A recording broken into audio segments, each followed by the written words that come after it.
వరంగల్ జిల్లాలో herbal medicine ప్రాణాల మీదకు తీసుకొచ్చింది. కొన్నేళ్లుగా మూర్ఛ వ్యాధితో బాధపడుతున్న యాదలక్ష్మి అలోపతి వైద్యం తీసుకుంటోంది. అయితే 15 రోజులు హెర్బల్ మెడిసిన్ వాడిన మూర్ఛ తగ్గిపోతుందని మాయమాటలు చెప్పింది. ఇది నమ్మిన యాదలక్ష్మి 3000 రూపాయలతో మెడిసిన్ను కొనుగోలు చేసింది. కవిత చెప్పినట్టుగానే రోజు మందులు వాడటం ప్రారంభించింది. 2-3 రోజులు హెర్బల్ మెడిసిన్స్ వాడిన యాదలక్ష్మి మరింత అనారోగ్యం పాలైంది.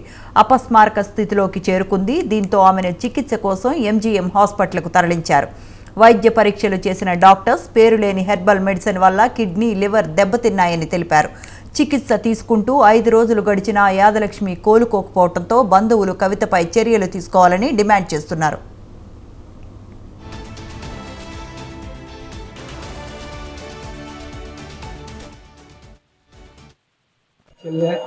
ఊళ్ళో తిరిగేటలో నమ్మి 4 మందులు తీసుకొని 3000 రూపాయలు తీసుకొని నష్టపోయింది.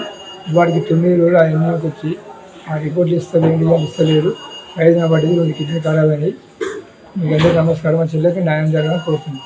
నా చెల్లె